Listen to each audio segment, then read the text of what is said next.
Ha! I thought I was doing the welcome. Go for it. Hello, Rocky Roadsters. Welcome back to the Rocky Road Podcast. Here we are. Back again. Actually, we're separate. We're quarantining. Woe is me. for both of us, that neither one of us have COVID that we know of. That can always change. I hugged you when I had COVID and I didn't know it, and you were I fine. get it.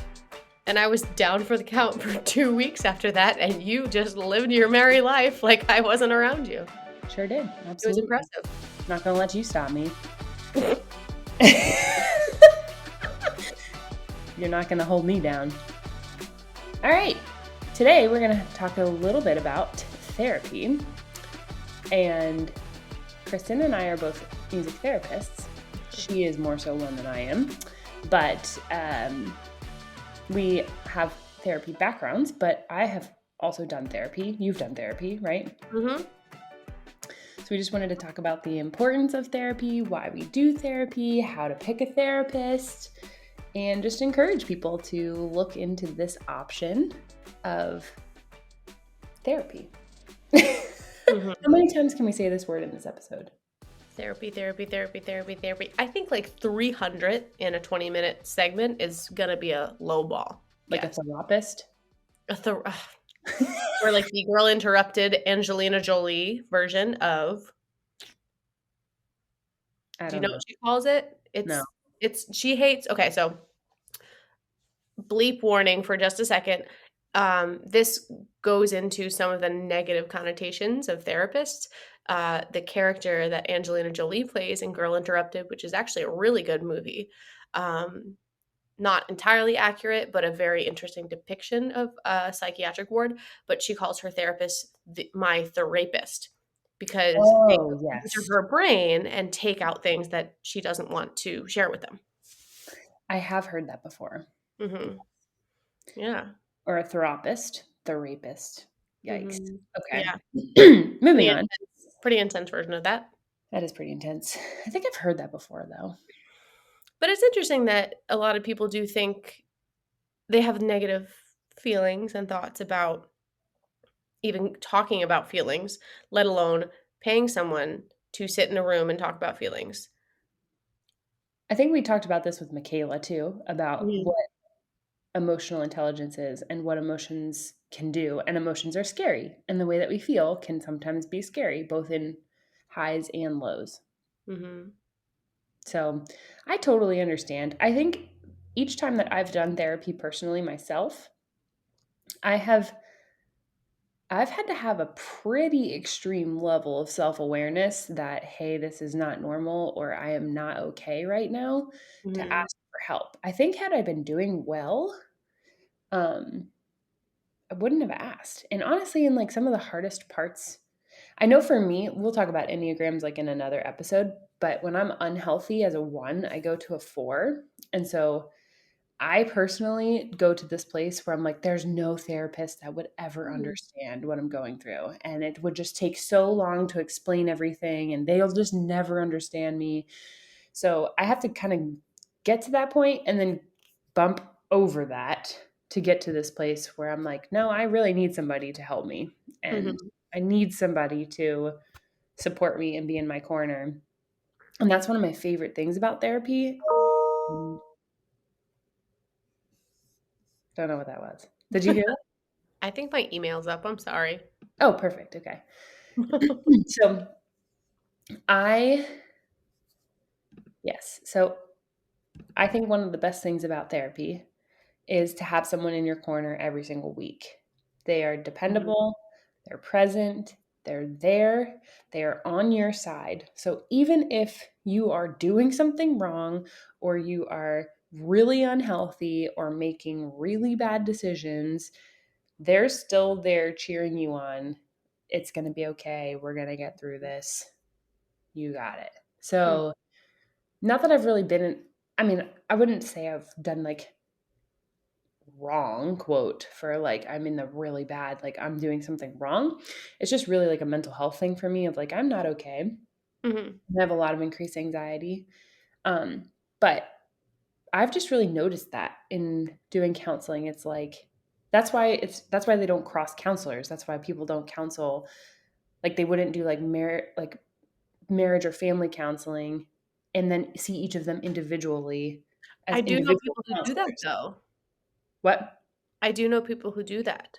They might do it in They certain sections. Like there yeah, were they some times in my when I was going through counseling with my ex-husband, there were times where she was like, "All right, we're going to take 15 minutes. I'm going to talk to Mandy and we're going to take 15 minutes and I'm going to talk to him and then we're going to get back together." Like they do that.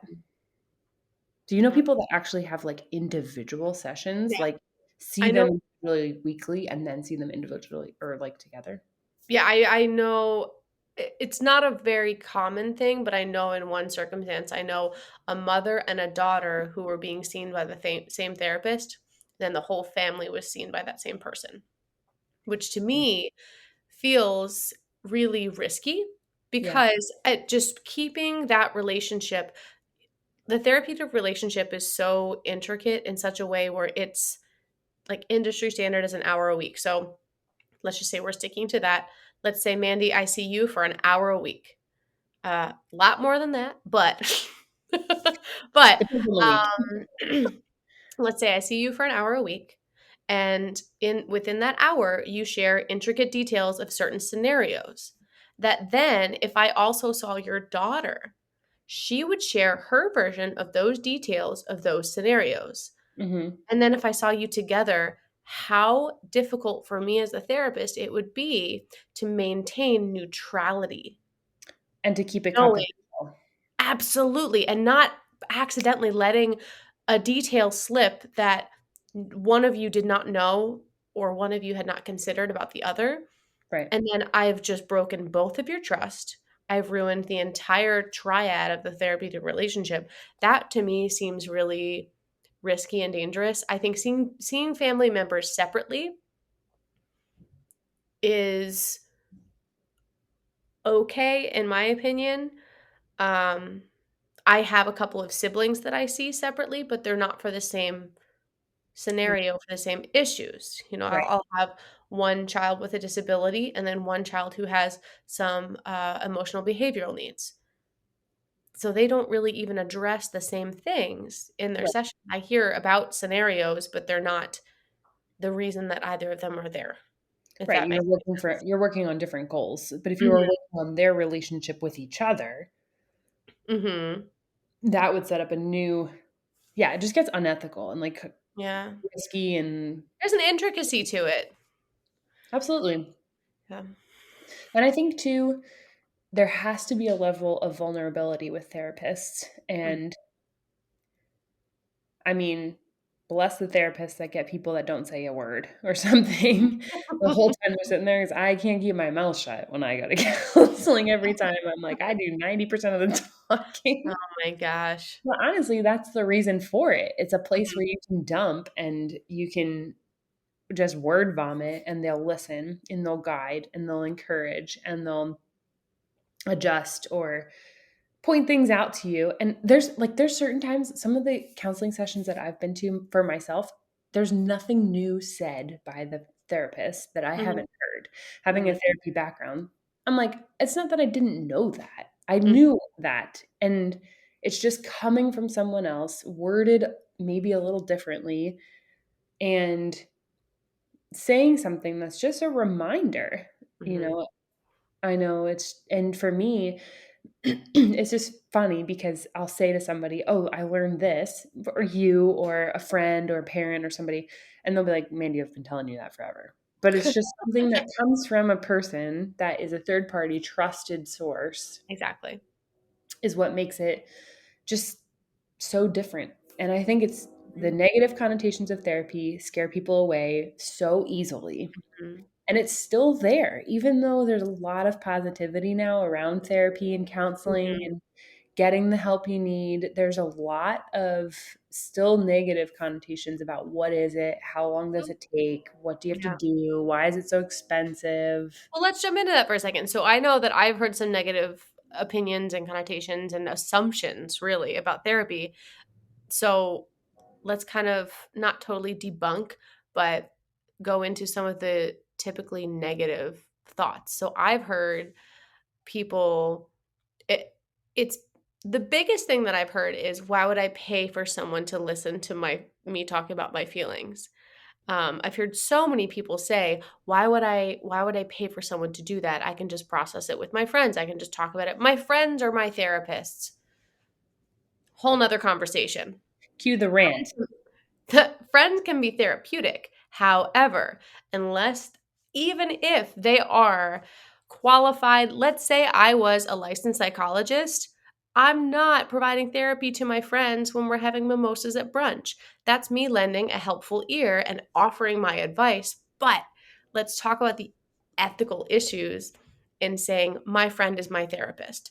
Yes, they can be therapeutic. Absolutely. But the therapist relationship is so sacred in a certain way, where you can go into that room or into that Zoom meeting or on that phone call, whichever. And there's even text therapy, which I also have thoughts about, but when Mhm. in conjunction with a face-to-face meeting or a video meeting, I am okay with it. But plain text therapy feels a little risky to me as well. That's a whole nother sidebar conversation. But Part the 2. wonderful thing about the therapeutic relationship is that you enter it meaningfully at an appointment time and say, okay, this is the time that I will just take this jacket of shame or guilt or insecurity off. I will sit on this couch. You're usually not lying down on a couch, people. I don't know what therapist you have lying down on that little wavy sofa. They look super comfortable. I've never seen one of those in my life outside of the movies. Me either. But you sit down, usually it's a very comfortable chair. I've had like a love seat, which are nice because you kind of like nestle into the corner, and you get to use that time for whatever you need to, and then you get to leave it there. Yeah. It's done for that moment. You can process it, you can continue to think about it, but And you know you what else is really great about it that's different than a friend? You know it's not going somewhere. yes. Mhm. No one is going to be repeating the information for a risk of losing their license. Mhm. So it's confidential. You can say whatever you want. You can curse as much as you want. You can An ugly cry. ugly cry. You can say the meanest things. You can say the nicest things. You can say whatever. And the door closes after an hour Mhm. and it's over. Mhm. And it's like, it's just a release where I think, and I think too, even as music therapists on our end, as the therapist, Mhm. having experience on that side, you can't be a therapist to your friend. You're Mm-mm. too close. There's too Mhm. much shared information, just too much. You just know each other too well. So, yes, it's therapeutic, it's helpful. Same thing with music, which is a common misconception of music therapy. It's like, oh, I listen to music all the time. It's very therapeutic for me. Like, I get it, what you do. No, Mhm. it's not No. what we do. There's Yeah. intentionality behind what we do. And it takes training to do what we do. So we don't just plug in an iPod and sit there and just talk about, how our day was. Like, Mhm. could that happen? Yes, but there would be a reason for that to happen in a Mhm. therapeutic setting. Not just, oh, hey, we're at brunch drinking mimosas with some music playing on the restaurant speaker and we're just talking to each other and like, oh, this Mhm. music is so great. It's really helping me. Yes. But that's like somebody who does art and somebody who's painting a picture on a canvas and them saying like, "Oh, this is my therapist." No, it's not. Like an Mhm. art therapist is trained in how to use art and develop with purpose behind it. Yeah. So, I think that's the biggest thing for me is yes, a friend can be therapeutic, but they're not Mhm. your therapist, and it Mhm. is very different. There are things that I will tell my therapist that I will not tell my best friend. Mhm. There are very few people that you can like, there is a couple of people in my life that I can come into a room and I can be like, "This," and just uncensored release. I would say there's probably 2 people that I can do that with. And besides that, there's always some sort of expectation Mhm. with friends and things like that. And so, gosh, it always goes down to friendship, doesn't it? Um, It's like the but theme. the night Amen to that. let's talk about adult friendships and the trauma that they cause us. Again. Oh my gosh. Okay, so I have not a bad therapist story, but I have a story, or I guess an experience, of a therapist that I didn't quite connect with. I'm curious, have you ever had, I will share it, but I want to hear from you first. Have you ever had a therapist that you're just not feeling? Not a specific one. Mm. I actually had a male therapist, Mhm. one time. I had a female therapist another time, and now my third one that I've experienced personally is also female.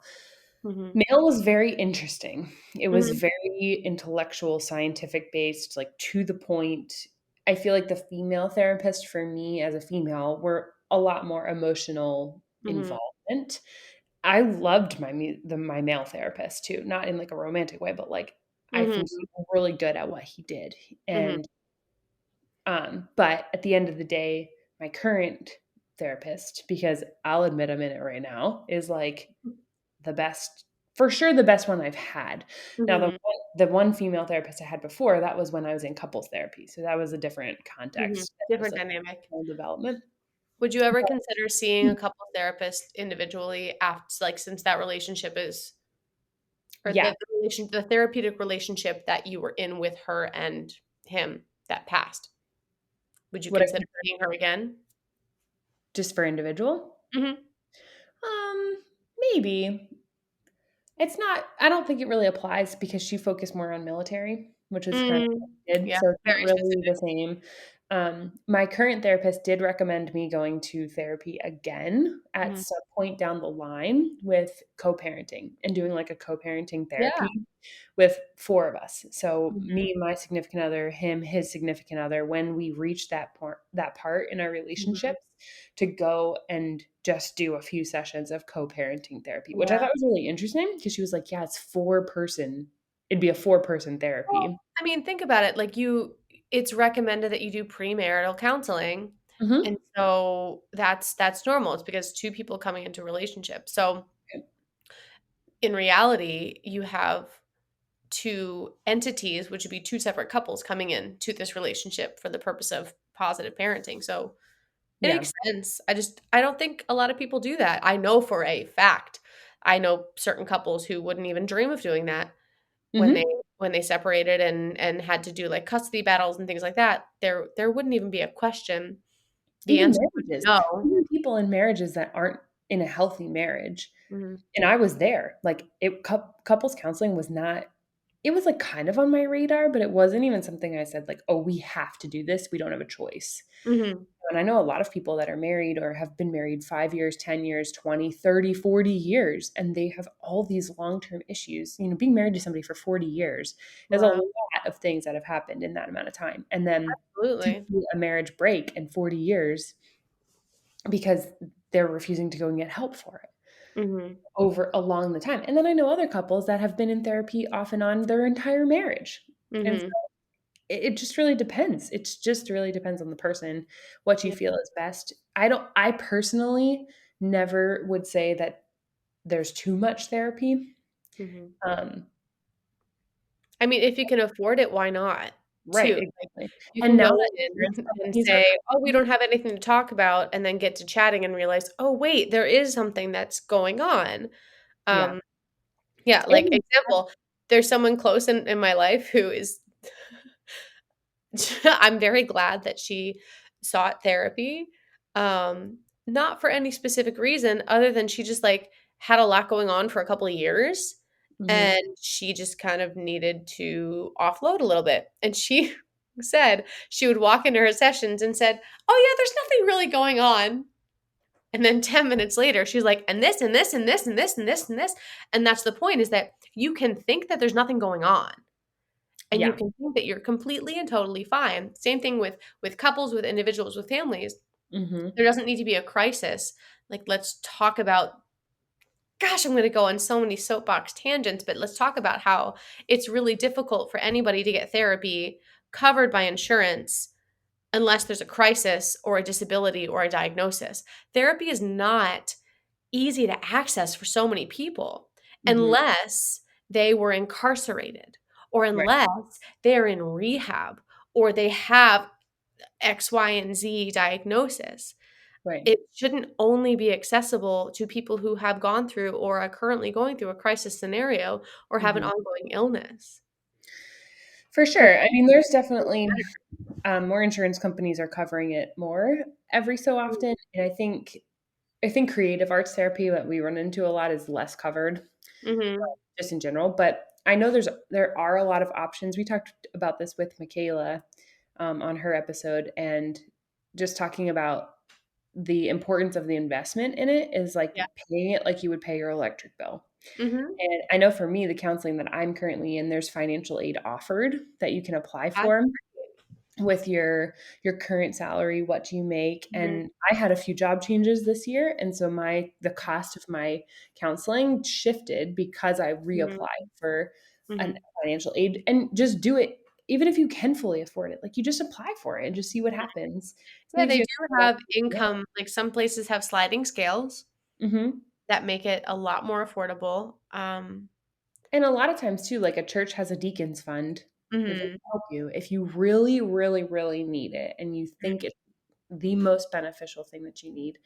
Honestly, even if you're just considering it, you could Mhm. go and ask a church, your local church, and say from their deacons fund, would you help me cover 1 month of things? Mhm. Mhm. So, and that's the other thing, another tangent. You're not Mhm. going to know if you get along with your therapist in one session. Yes. Oh my I God. say it once, I'll say it again. This don't take this the wrong way, people, because 'cause you're not dating your therapist, but finding a good therapist relationship can feel like dating because you don't have to jive with the person that you are matched with on that online service or that had the availability in your local area. Yes, it's really frustrating right now to find services because everybody is booked up because we're all in a mental health crisis. Welcome to America. We're sorry. We don't know what happened, but we're here to fix you. Post But pandemic. yeah, exactly. And so many people are struggling. The positive thing though, is that so many people are seeking services because they're struggling. So that's a good thing. For sure. Yeah. Just because one person has availability in your area does not necessarily mean that that's the best person for you. And I used an online service and I I want to say maybe 6 sessions with someone and I just was not I felt like I was coming to a lot of the conclusions and it wasn't any new information and it was just a little bit frustrating because I feel like I was spoon feeding him what I expected him to say to me. Um, Mm. and so I said, I don't feel like this relationship is working out. I appreciate your time. And he said, okay, thank you. Best of luck in your, I don't remember exactly what he said. Best of luck in your therapeutic journey. Good But luck fixing yourself. like, it's one of those things where I have been, quote unquote, fired by clients, not because there's anything wrong with them, not because there's anything wrong with me, but because the connection was not quite what was best for what they needed. And that's Mm. okay. So if you don't love your therapist, that's okay. But if you don't love them because they're actually challenging you and making you think, maybe stick it out Yeah. and try to see if you can get past that. I think there's a big difference between shopping around and avoiding, and there's a lot of different nuances that we can get into with that, and it's very specific to each specific situation, but you don't have to sit in therapy and feel like you're in misery because if that's the case, then it's not the right fit. Right. And good on you for seeking that service out and for having someone listen to you and for being able to have someone, even if it's not that best person, but there are other options out there.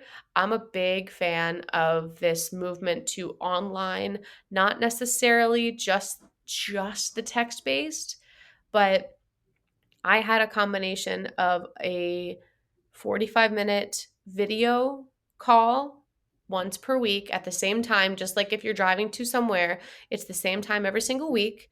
And then there would be online journal prompts, and there was the option to send a message to the therapist. Mhm. They would answer within, I think it's 48 to 72 hours, because even online therapists have to have lives too, And and they have bound to have families, and they have to have boundaries. But it was that option where I would say, "Hey, just texting you this because I'm thinking of it right now and I want to bring it up in my next session and I don't want to forget." Yeah, And just being able to send it off, and they would bring it up because it comes up in my little platform when we come to our next video meeting. right. It says, "Hey, you were thinking about this at 3 a.m. on a Tuesday. What was going on there?" And it's great. So, I think it's worth linking to what you're talking about because I use the same service, and mm, I think we should link it in the show notes here mhm. because I agree with you. And you're talking about like an okay experience with your Yeah. therapist. It The wasn't negative, but it was just not as challenging. in depth. Yeah, I need someone. I challenge other people in therapy. I'm known, my clients and the people who hire me know that I'm very challenging because I love to help people grow. Right. And And you have a background in therapy. So obviously your therapist needs to be experienced because you already know the basics of what they're going to say to you. mm, which can be really difficult. It honestly, as a therapist, can be really difficult to find a Mhm. therapist that challenges you. Mhm. That could be a whole nother episode. Yeah. But I would say too, because we've talked about this too, I use the same service. Mhm, It's an app. It's an app on your phone called mhm, BetterHelp, and mhm, I have a great experience with it. I mhm, also do a video call one time per week, and it's telehealth for me has been really helpful. That's the only way I've done therapy. And it's not that I'm mhm. opposed to in person. I've just always my biggest thing is my schedule and my life and just the way that things work. It's always easier to just find a corner or sit in my car for 45 minutes or an hour and talk to somebody. Mhm. I've literally pulled into like a Walmart parking lot and done Yeah. therapy in a parking lot because I was driving somewhere and I had 45 minutes that I could just sit and wait. But and I've gone from one place or I've I used to when I was going through my divorce, I was living with my parents and I'm not going to do therapy in my parents' house. So I would Mhm. say I have an appointment, I got to go and I would get in my car, I'd drive down the street to the local like parking lot or like Yeah. church parking lot and just park my car and sit there and do it. And Mhm. for me, There's a it's place just where what you feel worked. comfortable. It was what was comfortable, but it was also what was convenient, and it was worth my time to sit there and talk in a Mhm. parking lot. I mean, multiple parking lots. I can, like, think of multiple places that I've done this, Yeah. and instead of taking the time to drive to someone to sit there in person, I'm totally for that. I think that is always the best option is in person. I'm still for that, but I found a lot of benefit in doing it virtually too. But I also have the same thing with the app for you with the BetterHelp app is having that journal option, Mhm. having the option to just message my therapist and just say the same thing. Like I had a really bad day the one time I had like something happened with some family and I just like wrote a message to her and was like, this is what happened. And Mhm. immediately, which is not always like, yes, you said like Mhm. they have lives and boundaries, but it was immediately for her. She responded to me and she just said, I'm really proud of you. And it Wow. was like, Yeah. that's Got that validation. the validation that I needed in this moment where I've had this horrible day. I was in a really bad headspace. I had a ton of anxiety. And I just was like, this is what happened. I want to talk about it this week. This is what it is. And she's like, I'm really proud of you. You're really working hard. Mhm. And I was like, wow, she's in my corner. She's here to support me. Whether or not I was right or wrong, she literally did not care. It was Mhm. like, what you're doing. And for her to even said, she's like, you're in counseling because you know you want to get better. Yeah. Like you're already taking a step in the right direction. Mhm. So I'm a huge proponent of it. Like it's just so helpful and it's just so nice to just have that one person, even if you're like, okay, my spouse is in my corner. Like for me, I Mhm. don't have that. But like if somebody has that or somebody has, I'm in your corner. you're in my corner, but you have an almost spouse. So it's different. It's like, it's just not the same. We Wait, don't spend it when is together. this nugget coming out? I don't know. Because at this point, he's already my spouse. Yeah, pretty much. Spoiler alert. Right. So anyway, But I think that's a really interesting, if we talk about positive reinforcement and positivity. So it's not toxically positive to support someone's growth there's a lot of here's one of the bottom line, one of the wonderful benefits of therapy is you're right, always having someone in your corner, but that lack of judgment where Yeah. it's if you said something like it's not my mom, not Mandy's mom. Like let's say something was said to your mom, like this girl, okay, let's call her Patrice. And Patrice says something to her mom. If you're a How I Met Your Mother fan, you will appreciate that reference. But if Patrice says something to her mom might say, "Great, I'm proud of you. You're working hard." But her mom might also think about, "Oh, but why didn't you do this? Why didn't you do that? Why didn't you do that?" In therapy, you're not going to get that. They're Right. going to see the growth and they're going to support that growth. Even if in the back of their head, and I have done this, I've worked with the forensic population. I have a lot of things that I observe that could have been done differently in my clients. But when those clients make a teeny tiny centimeter of a step forward, I hail them as if it was an Olympic gold medal. Because if you say, okay, that was great, but it was only half a centimeter, not an inch. What is that going to How do is to their that gonna self-worth? motivate them? And Yeah. exactly. So being able to say, this is good, not, but why didn't you do this? That is, if that's the only thing you get from therapy, that is life changing. So that is Absolutely. amazing.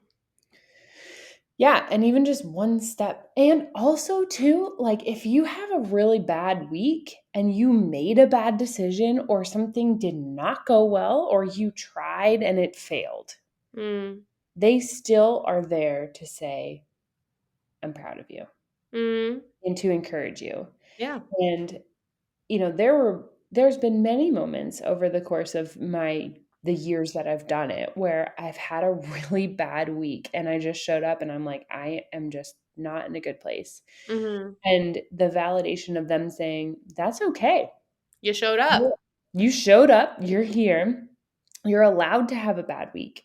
And for even them to just acknowledge, like, you are tired because XYZ. You're going through XYZ. You are working hard. You're growing in XYZ. It's growing pains and emotional growing pains. You can't see them, but they're there. And I Mhm. remember my counselor, she said to me, she's like, "Mandy, you are going through an emotional you she said to me like you're digging really deep into who you are and it takes so much emotional energy that it's okay to take a nap." And, Mm. like, just the validation of her like, I had noticed I was just so tired, and I thought there was something physically wrong with me, which, yes, that can be the case too in some circumstances, but for her to just be like, "Emotionally, you are so exhausted Tired. because of the work that you're doing. It's okay if you feel yourself being more tired than normal, that's okay." And it Mhm. was like, wow, that changed everything, and to the point where, like, I have come home and taken a nap or closed my eyes or given myself that grace of I'm going through a lot or I have a lot going on or, Mhm. as a single parent, like, it's just not easy all the time, and so Mhm. there's moments where I'm exhausted at 7 o'clock at night, and the last thing I wanna do is put my kid to bed, and so I just tell her, like, "Put a show on, I'll put you to bed 15 minutes later so that I can just close Yeah. my eyes for 15 minutes." And it's Mhm. like giving myself permission to do that and having somebody that I know is supporting me in doing that is just like all of the benefits of having therapy. And Mhm. like you too, being a therapist on the other end of things, you know, for you and I, like we are okay to cry in front of somebody. Not everybody, but we pick and choose who we're safe to cry in front of. My socks right now say "I heart crying," Right. so Those I are your like therapeutic socks. crying. They Crying have feels so good. those. I'm gonna out, my husband right now, and I'm gonna share that he had a really hard week last week. He lost a coworker. He's at a new position at work. It's a lot of extra stress, and he shared with me um, that he was so upset when he was driving home from the funeral of this person that he lost at work. It wasn't he Suddenly. didn't. Hmm? Lost suddenly. Yes, suddenly, not Onset. because of something that happened at work, but he just happened to pass while he was at work, and that was just, like, a really, really terrible situation. He said, "I was crying so hard, I thought I was gonna crash, so I had to pull over and just have a really hard cry. And man, there is a benefit to the catharsis that you can feel crying. And I've done that. I've done that cry. Maybe not to that extent because that would have been a messy one, but having that catharsis to be able to cry in front of, around, and with someone who will support you and just be ready for you when you're done, Yeah. just so impactful. Some of my biggest breakthroughs in my life were while I was crying. Mm. And I remember moments where I I tell this story when I share my testimony through my divorce and like what Mm. happened through that period of time. I remember laying in the fetal position on my parents' floor crying. And I can Mm. tell this story another time. I'm not going to take the time now Mhm. to do it, but I remember just laying on the floor of my parents' basement because I was 28 living in my parents' basement with a 2-year-old. Mhm. Like there was absolutely nothing to be proud of at the Mhm. time. And it was just really hard for me to like wrap my mind around the fact that I was 20. I was like 27 at that time. I was 27, almost divorced, and I had a 2-year-old. Like at 27 years old, right? So I remember thinking to myself that like I can't cry. It's got to be okay. It's got to be okay. And then I realized and I was like nobody's around. No one's going to judge Mhm. me. I Uh-huh. can bawl my eyes out and ugly cry and nobody will see this. Mhm. And that's what happened. And that moment, that night that happened, that changed my trajectory of my entire Yeah. healing process was changed Mhm. that night during that cry fest.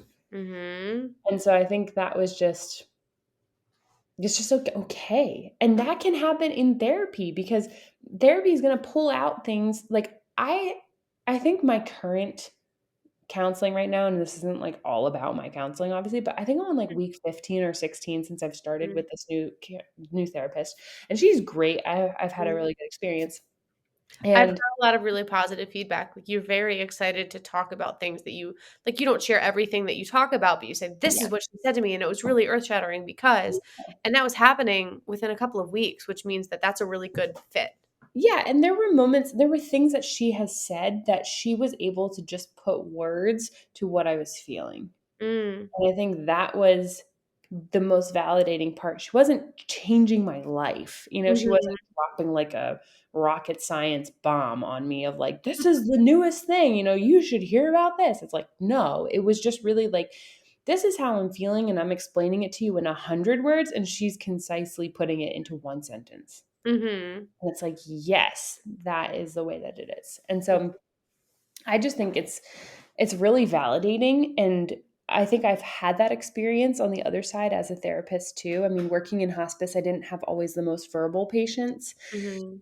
but the ones that I did have, I would just really validate them. Like they were dying and some of them did not want to die. And for Mhm. me to say to them working in hospice, I was like, it's okay to not want to die. And then, they would just cry.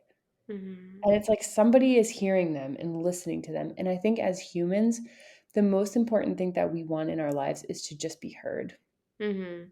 and to be listened to and to be validated, Yeah. and that we're not crazy and that our emotions might be a little off the wall in Sometimes. a lot of the time. But Yeah. it still can be something that is useful. And just because you're feeling a certain way doesn't mean there's something wrong with you. Mhm.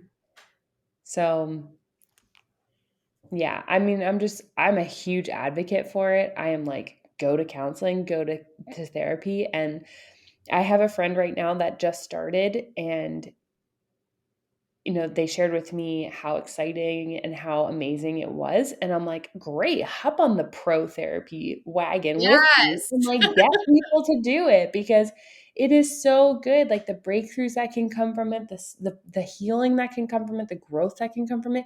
I was actually just saying today to somebody, like 3 years out of my divorce, I should not be in the place that I am right now as far as healing. Mm.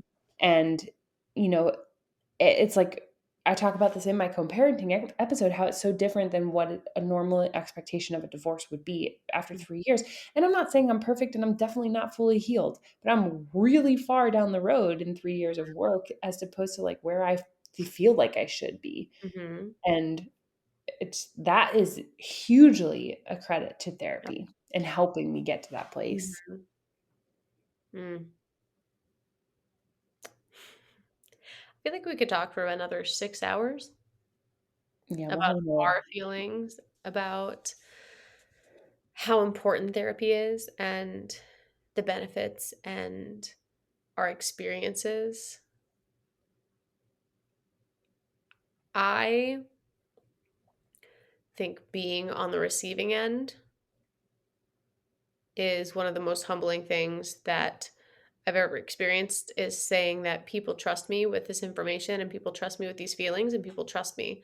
And Absolutely. for listeners who have never experienced therapy, there is someone out there who wants to trust you, and there's someone out there who is so ready to hear all of your bullshit and all of your pain and all of your hurt and all of your confusion and your anger and your mommy issues and your daddy issues and your experiences and anything that you might even just be a little bit insecure about, or if you don't even feel like you need therapy, Mhm.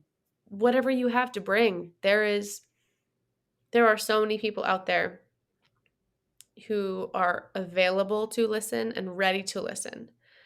And don't sell yourself short. Don't feel like you have to sit in silence by yourself. Mhm. Don't feel like no one understands you, because that's, again, if I've said it once, we've said it a million times. That's the whole reason why we're doing this thing, is to help you feel less alone. Yeah, And we're not your therapist, but we want to help you find one. absolutely. It's our big dream. It is. We want to be the goal for one of the goals of the podcast is to be a huge pool of resources for people. Hmm. And it's it's it's so cliche, but it's okay to not be okay. And it's Mm, okay to ask for help. And it's okay to not know why you're asking for help. mm, I remember I showed up to counseling one time and I was like, I don't know really why I'm here. hmm. I just know I should be. I just think there's something wrong with me. Mm, And there's something that I can tell I'm not who I am. And, mhm. and then they're like, great, glad you're here. Less Welcome. people that train and learn about therapy. And I just am so grateful for good therapists out there. There are some that aren't good. And just keep that in mind. Like, Yeah, C's get degrees. Like, it most is true to a definitely. certain extent. It's like you cannot judge therapy based on one session, based on one therapist, Based based on the number of letters behind their name. based on their criteria, yes, based on their education. Like you cannot. Somebody that can have the same letters, the same education, the same degrees, and be totally different from another person that has the Mhm, same letters, the same degrees, the same place. I mean, like literally from the same college. Like totally different. mhm, And so, yeah, it is kind of like shop around, but don't avoid. So mhm. if you're being challenged, don't run away. If you're not being challenged, maybe consider changing. Yeah. I know a red flag for me. I know somebody that had a therapist that canceled all the time. Yep, Huge red flag. for If you have a sure. therapist that's constantly canceling, Yeah. huge red flag. Like, get out, go find another. Also, my last little, like, if you're mad at your therapist, that's actually good, Yeah. because that means they're challenging you in an appropriate way and you feel safe being mad at them. Yes. It Not won't be all that way the forever. time, but occasionally you're allowed to be mad at your therapist, and that's actually a good thing, because Yeah. there's safety in that relationship. Hmm. Man, we were closing and now we're just Ugh, it's opening a tangenting whole other again. can of worms. There's another worm of anger. Yes, but it's so true. It's like even in like I'll plug BetterHelp again, and I know like Mhm. this is literally the perfect way to plug it because you had an okay experience. I had a great and am having a great experience with it, Yeah. and it's still a great place to go. I know somebody else that uses it and is having a good experience too. But BetterHelp is there to provide that space. And there is literally like a little drop down on the right-hand side. You just click it and there's a button that says change therapist. Mhm. You don't even have to ask. Yeah. You can just click that button and find yourself a new therapist. And I Don't know, try to, like, chat roulette and have 6 sessions a day, but right, yeah, obviously. It's really like it takes, I would say, I personally think it takes 4 sessions to start a relationship. yeah, It takes a while to get at them to least. know you, then Yeah. you know them, you build trust, you have to share what's going on. They're asking you questions or trying to piece things together. It's going to take some time. Mhm. And so give it a month. If it's not working, try somebody else. And it's okay. And maybe ask why it's not working. Don't just assume like, oh, they're making me mad, I'm done. Like you said, it's like maybe maybe it's just not working. And Mhm. or maybe they are challenging you, and don't give up. And it gets better, and it's not Mhm. every single week is terrible. And you don't need to be in therapy ongoing for years and years and years and years and years. You can do 6 months. Mhm. You could do 3 months. You could do You can 5 do years. short-term counseling, or you can do consistent therapy for the rest of your life, and the fun fact is that it's all in your control. Mhm. You can decide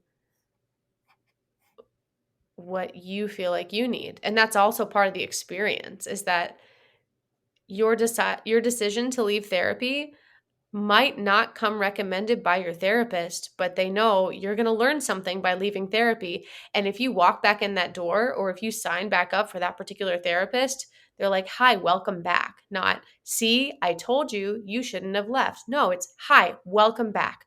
Where Yeah, are we now and how can we move forward?" and we're glad you're here. Absolutely. Amen to that. Mhm. Ugh, we can Wait, talk for, wasn't this supposed to be a mini-sode? yeah, well, it's a full episode. They get a little bonus 20 minutes on this one. Woo-hoo. We could keep going longer, but we're gonna be done for today, and now we have to pick a song that goes with this episode. I think the one that I was listening to when we signed on is actually a really, uh, relevant one. What's it called? So, it was "The Light of a Clear Blue Morning" by the Waylon Jennys. Oh my goodness. I You're the know, Waylon Mr. Jennys. If it is my choice, everything on this playlist will have 3 female singers and a banjo. All songs chosen by Kristen. You will know which ones are mine. Yeah, But I think, it's basically saying, like, I can see the light of a clear blue morning. There's right. nothing too complicated about that. It's just saying, look up the lyrics for a second. Yeah, it's been a long night waiting for the morning. I mean, who in a dark spot has not been waiting for the light? Yeah, of I can course. see the light of a brand new day. Everything's gonna be all right. It's gonna be okay. Absolutely. So even if you don't like how the song sounds, the lyrics are beautiful. You can Google them and make up your own melody. Right, great. Sounds awesome. Put that on the playlist. There you go. Done. I will. And there's your nugget for the day. Perfect. We love you. See you later, Rocky Roadsters.